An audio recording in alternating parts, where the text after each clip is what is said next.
It's great to see a good turnout tonight. It is clearly a group of people who care. This is a situation that Connecticut has never dealt with before in its history, and I'm not sure that everybody in the general public understands the severity of it. So obviously you read newspapers and you care, and you probably care very deeply. So we, as public representatives, appreciate you coming out tonight to hear more about what we're facing up there as decision makers and legislators, and hopefully going to somehow figure out a solution to the problem, not just this year, 09, but 010, 011, and 012 as well. What we will do tonight, as Jeb said before, is we're going to talk for about 35 minutes or so. We're going to give you some facts and figures. We're going to talk about procedures, and then we're going to turn it over to a discussion, and hopefully it'll be a good, productive one where we're getting some feedback from you in terms of what your ideas are. And if you have any questions, please feel free to ask those questions afterwards.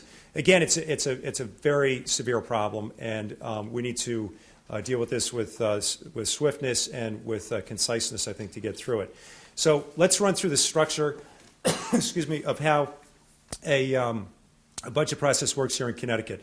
You have a biennial budget, which means the budget is generated every 2 years. It's fine-tuned on the off years, and it is the odd year that the budget is actually put together, which is this year, for example, 2009.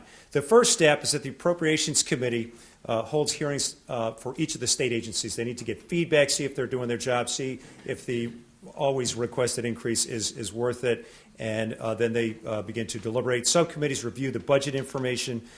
Each agency gets a subcommittee, and I actually sit on the Appropriations Committee and sit on 3 of these subcommittees, and I can tell you it's a tremendous amount of work to plow through these numbers and also to deliberate in terms of finding out what the real numbers should be for these different agencies. Subcommittees then report to the Appropriations Chairman. Appropriations Chairman prepare budget recommendations. That's right where we are as of today. And then what happens is the budget report is submitted to the full Appropriations Committee, and then there's a vote held on that set of recommendations.